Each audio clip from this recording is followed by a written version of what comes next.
So we now enter part 2 of Hasbro PulseCon. We kind of did stuff out of order here, and we're now going to jump into the second half of reveals and new information that the Transformer team gave us. This part that we're talking about is going to feature BMAC, Evan, and Mark, and they're going to talk about the new product for Transformers Legacy United, the back half of the line, as well as some little things here and there, the Hall of Fame reveals, this and that, and a little special guest at the end.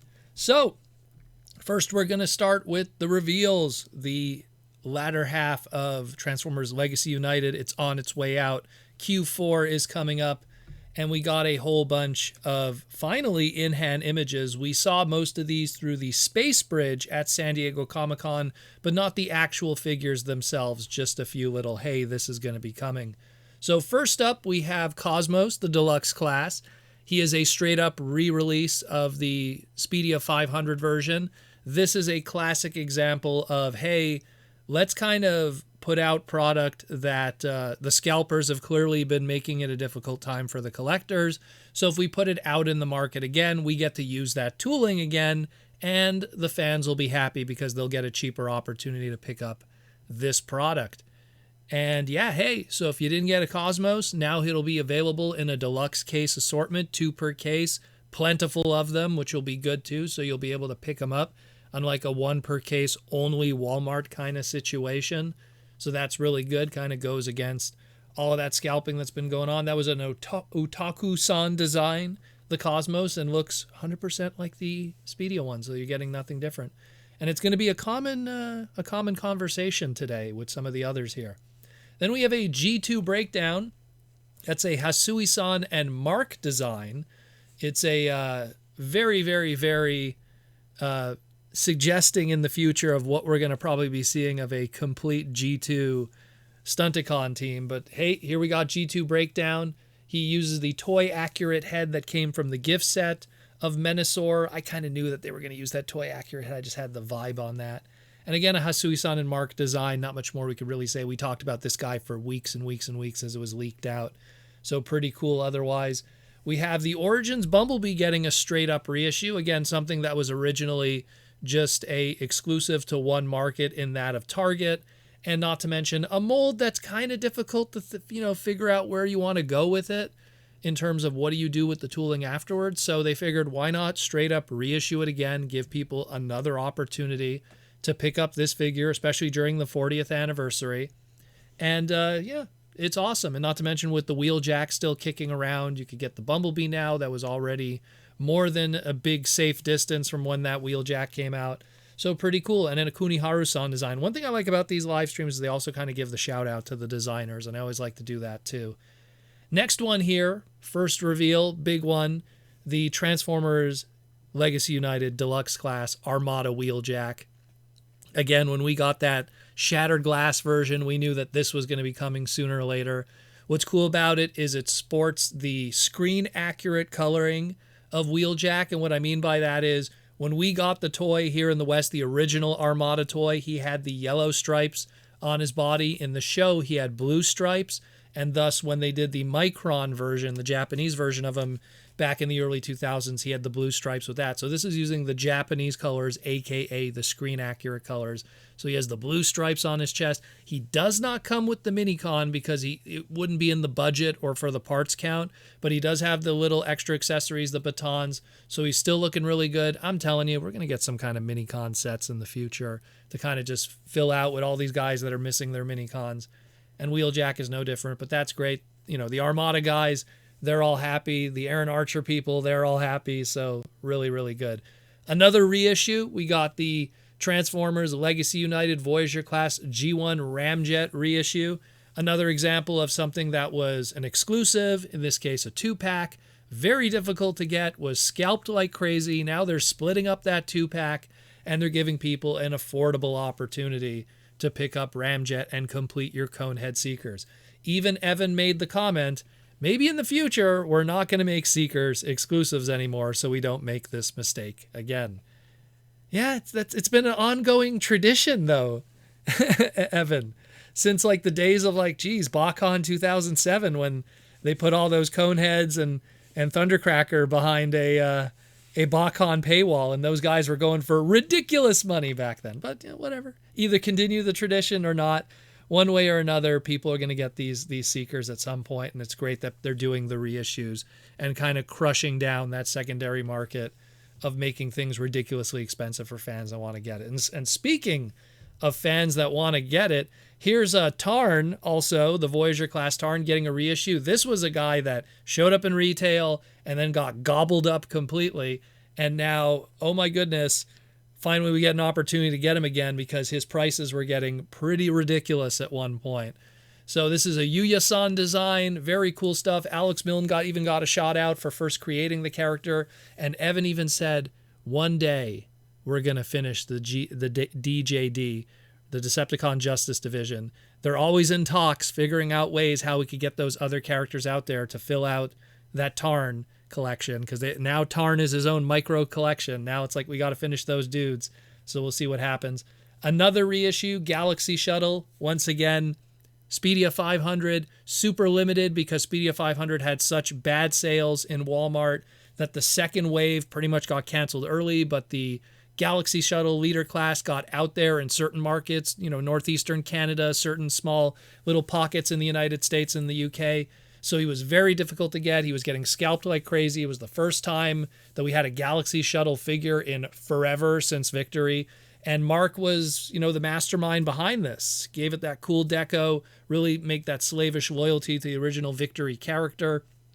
And man, oh man, to get an opportunity now where you could pick up this leader class and not have to spend $150, $200, $250. That's great stuff. And the last one we got here is a nice deep cut to the e-hobby days. Transformers Legacy United leader class Overcharge, a straight up repaint of the Blitzwing mold. And hey man, he's looking exactly as I'd expect him to look like. Obviously, Mark changed the deco just a little bit to make it pop a little more, but this is the Army Builder character now in a leader price point from the Quintessons and everything, if you go deep into the lore of Overcharge. Originally Hasui-san design, does not come with the sticker sheet that originally came with the eHobby one. That was a question I actually asked Evan back at San Diego. Does he come with the sticker sheet with all the different faction decos? No, he does not. It's just a straight up repaint. But the one good thing I could take away from this on top of that puts the Overcharge trademark back on the list for Hasbro, because there was a great Overcharge trademarked figure that was a mini-con that turned into a taxi way back in the day. And I'd love to see that done again in some shape or form. Take any of those basic car Transformers, give it the taxi deco, and call it Overcharge, and just bring that character to life again. So the gleaming light, if you're not even interested in this figure, leader class Army Builder, at least we got that Overcharge trademark back, and maybe we could see something done with it. So that was it more or less for the reveals. I know some people were like, man, it's a lot of stuff that we already have seen long ago. But the big takeaway from this was a lot of reissues, a lot of opportunities for people to get those expensive figures. And the one thing, you could complain about, oh, we didn't see anything new today, but the bigger thing you could take away from it is we're going to get opportunities now to pick up these characters that if you ever wanted to pick them up, you didn't have to go to eBay and spend 3, 4, 5x the amount. So that's great in the end of the day, the way I feel it. Finally, we have the Hall of Fame, and they brought in a special guest, Marcelo Materi, good old Marcelo that has been literally with the Transformers brand for more than 20 years now. Someone made a joke literally saying that he's been with the brand longer than anyone that was on that panel. They'd probably be right, because Marcelo came around that Armada Energon, Binaltech, alternators era. So that's definitely 2002, 2003. So that's easily more than 20 years for a lot of those.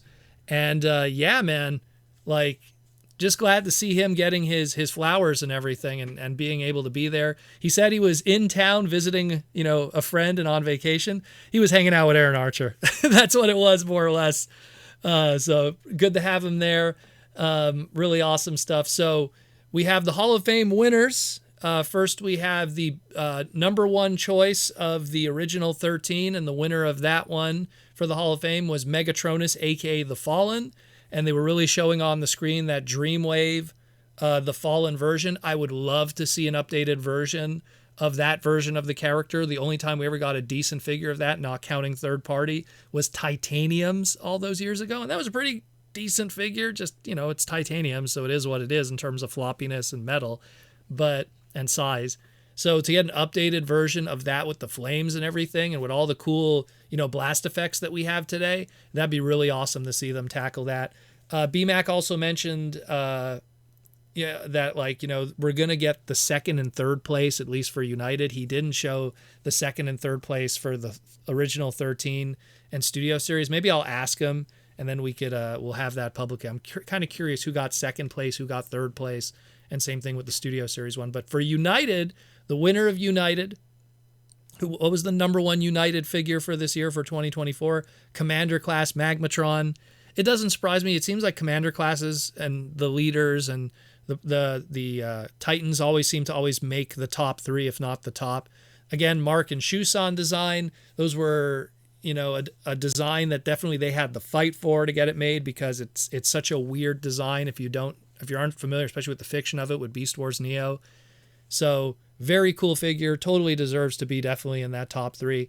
BMAX said second place was Voyager class animated Optimus Prime. Totally deserves that there. And third place was the Deluxe class Gears. Another great figure. So really awesome with those ones too. Studio Series, the winner for that one, no surprise, was the Commander class Studio Series 86 Optimus Prime. Evan design on that one. No surprise. Marcelo did the box on that one too. So Marcelo was there to, also get his flowers on the awesome box that he made for that. They didn't say who got second and third place. Again, maybe we'll try to get that information later. And the final one was what was the number one exclusive this year across all the different partners. And it was the Party Wallop, the crossover Ninja Turtles one, which I have to agree is pretty darn cool. I mean, the fact that it could do all the different characters, the fact that you have to pretty much buy 5 of them to do that, 6 if you really want to get crazy, 7 if you really want to get crazy, get all the different versions and then the alt modes and stuff. But really cool stuff. And then they surprised Marcelo. Like, oh, by the way, the winner of the Hall of Fame for the human component is you, Marcelo, because you've been doing amazing box art for Transformers longer than almost any individual that has ever put up a pen in the company. And that's awesome stuff. And Marcelo's a really cool dude. I met him multiple times in my life. One of the very first pieces of original art I ever got was from Marcelo many years ago. I want to say, BotCon 2008 or 7. He drew me a hot rod. So very, very cool. Awesome guy. Love that dude. He deserves all the praise he gets. And again, Marcelo, welcome to Canada, because he drove up from Canada to Rhode Island for this. So great stuff. And that's it more or less for the Transformers Hasbro PulseCon segment. There wasn't really much else that could be said. It was a very quick one. They did it all in really 26 minutes, which was kind of a record time, rapid fire. But again, there will be reveals on New York Comic Con that's going to be coming up. And then, of course, you also have the 10/27 date that Nate gave for the Devastator. So we'll see what happens with that. And I'm pretty sure there'll be other announcements and other dates and other reveals. Again, we'll always cover it here on the Transformer Slag podcast as it happens, when it happens. So thanks again for listening, guys. And I'll talk to you tomorrow, because tomorrow is the Saturday night Transformer Slag podcast live stream. And if there's any updates, we'll definitely cover it there and take some questions from the fans. I'll talk to you then in the near future. Transformers